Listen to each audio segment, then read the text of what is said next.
Okay. Hi, Bailey. Hi, how's it going? I'm good. How are you? I'm okay. Yeah? Yeah. Just okay? Yeah. You know, it's school. Yeah, I get that.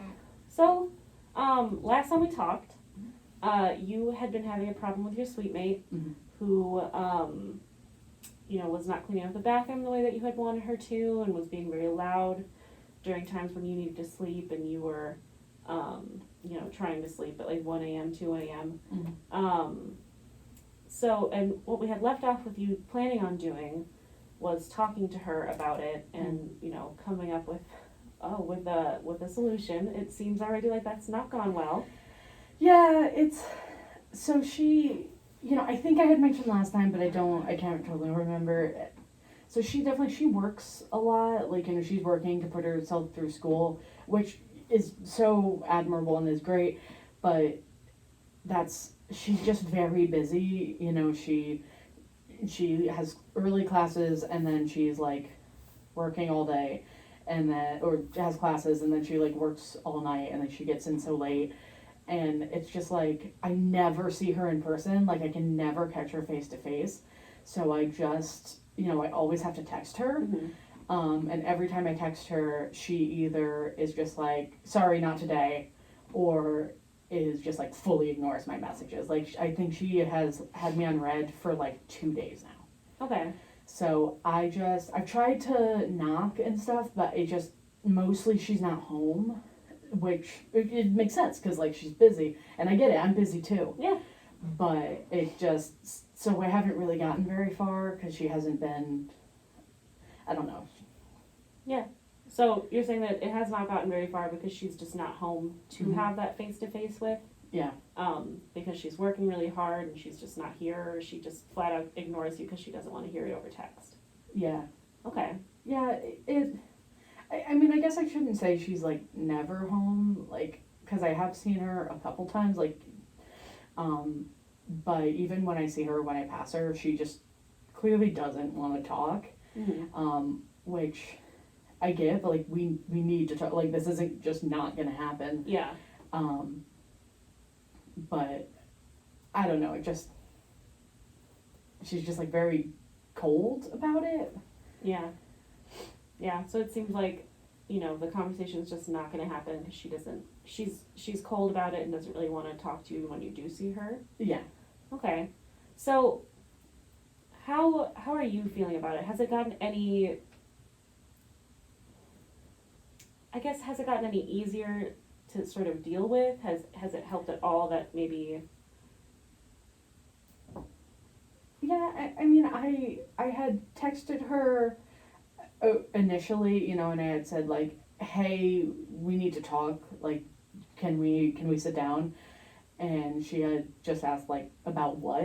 Mm-hmm. So I had said like, you're really noisy in the bathroom all the time, especially at night, and you're always leaving a mess. And she just was like, "Okay, fine. Like I can try to not do that, but like you're on the phone all the time." So, Oh, but it's also like I'm on the phone, but also I still have like a couple virtual classes, so I don't know if she means like I don't know if she knows what I'm doing when I'm like talking, that she can hear me, but like so she has a little bit like I think the music has gone down a little bit. So like I can tell that she's read my messages. It's Mhm. just the not answering. Yeah. Well, not to say that maybe your text was, from what it sounds like, was not the gentle conversation that we had spoken about and was a little bit more confrontational, Okay. which is, okay, but that might be why she's not willing to talk to you because you went from a place of blame and a place of, you know, focusing on that, which is how you were feeling, and that's totally fair. But that might be why she's not trying to talk to you right now. Yeah, it's super frustrating because like I don't know. I mean, I guess I'm pretty direct. Mhm. But and I just don't see the point of like back and forth and running around when it's like this is the problem. Yeah.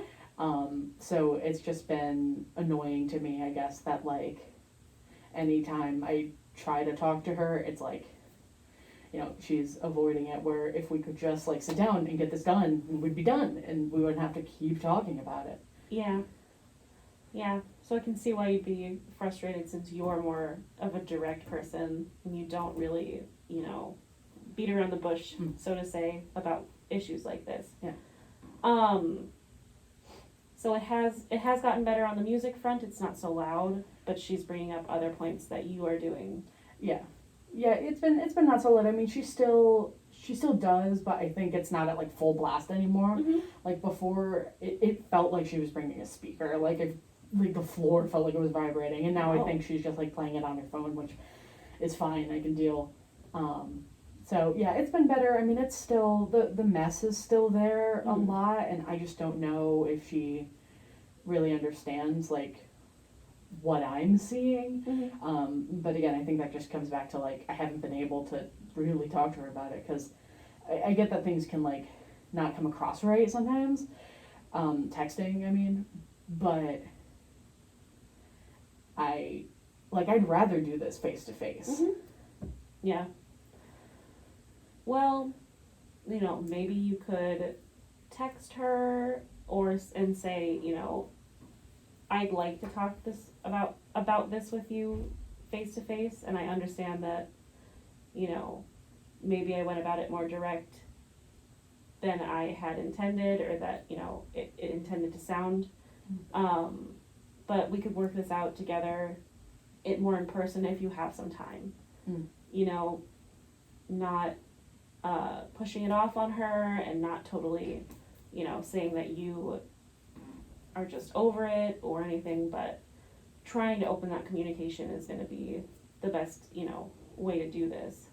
You don't have any classes with her or anything? No. I'm not even sure what her major is, to be honest. I know she's a senior, and that's definitely like earlier, like right when we moved in, they asked us all to do those suite mate agreements, and when I had asked her like, hey, can we do our suite mate agreement because the RA asked us to, she basically was like, no, I'm a senior, like duh. Oh. So it just kind of feels like any time, like she would come to our door sometimes like very early in the semester, and she'd like knock to have us like let her into her room. And when we'd be like, you need to talk to the RA and stuff like that, she'd just be like, no, I'm a senior, I don't need to deal with that, that's for like, I don't know, she just kind of had this tone of like, I'm over that, I'm beyond that. So I don't know if that's part of it too, where she's just kind of like, I guess senioritis. Like, she feels like she's on the way out, so she doesn't need to interact with people on the floor anymore. But it's like, we're all still here, and we got a couple months to go, so we can't really just pretend it's not happening. Yeah. So what you're seeing is that she's a senior, and she's sort of moved on from college life of dealing with suite mates and things like that. She doesn't even want to interact with an RA. Yeah, I don't think she wanted to be in this hall with a suite mate. I think she wanted to have her own room and her own bathroom, which, like, who doesn't? Yeah. But I she had mentioned that she had really wanted to have one of those singles, right, like, as we were moving in. So I think that could be a part of it. Okay. So it seems like she's just sort of resentful of the fact that she's in that situation as it is and doesn't want to acknowledge it. Yeah. Okay. Which makes sense. I just don't want her taking it out on me. Yeah. I understand that. And it does feel like she's taking it out on you by not having this conversation with you, and, just not really acknowledging things that you've asked her to do. Is that fair to say, or? I guess so. I guess when you say it like that, it makes me feel like maybe I'm conflating the two, that they don't, like, maybe it's not like one-to-one, but I think it's probably a factor in how distant she is, maybe more than, like, at me. Yeah.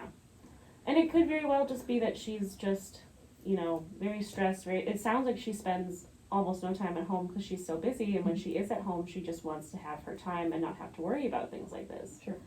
which is not fair that she's, you know, not communicating with you. Mhm. But, you know, it could be that is just the situation, and it's not anything that you've done or anything against you. Is there a way that maybe, are there times when you guys are in the dorm at the same time but she's not in the bathroom? I mean, I think it's probably like later at night. I mean, like I think she gets home maybe at like 10. I don't know. I don't like keep her schedule or Mhm. something, but she gets home at night, and then I think there's a little bit of time between when she gets home and when she like gets in the bathroom to use the shower and stuff. So I like that's probably a time. I've just always kind of felt like I don't know. It just seems so late and like to go and talk to someone, but I think that's the only time we've really got. Yeah, that might be your only option if you want to do this face to face. And I think it is important for you to have this conversation since it is bothering you so much, and she seems just very, you know, like this is a non-issue for her, you know, that she wanted, you know, to not even be in this situation, and the fact that she is bothering her. Sure. But this is about you and how you're feeling. Sure. So when you're, you know, when you have the time, when you can, and she's not in the shower or, you know, doing something more intimate in the bathroom, Okay. maybe knock on her door and say, like, I just would like to talk about this. You know, I would like to have this conversation with you. And, you know, you don't have to apologize for your text because you said it in a way that made sense for you. Mhm. And, you know, that's how your brain works of being direct, and that's fair. But just say, I think we would have a better time communicating if I said this to you in person, and we actually talked to each other, and could show you what the problem is in the bathroom. Yeah. Because that could be it too. She's just not seeing it as a problem. Mhm. And if you explain it to her in the way of here's you know what's on the floor, here's you know, thank you for being more quiet. You know, I think an actual conversation like that, even though it's super late and you're both tired, Sure. might be the best way to do this. Yeah. Yeah, that makes sense. I think I can do that. I'll see if you know when I can hear her get home, and I'll see if I can go over and knock. Okay, that's a good idea. So when you do that, I don't want you to also, you know, not stand your ground and have this as your goal. So Mhm. when you have this conversation, what's the best way that it can end for you? I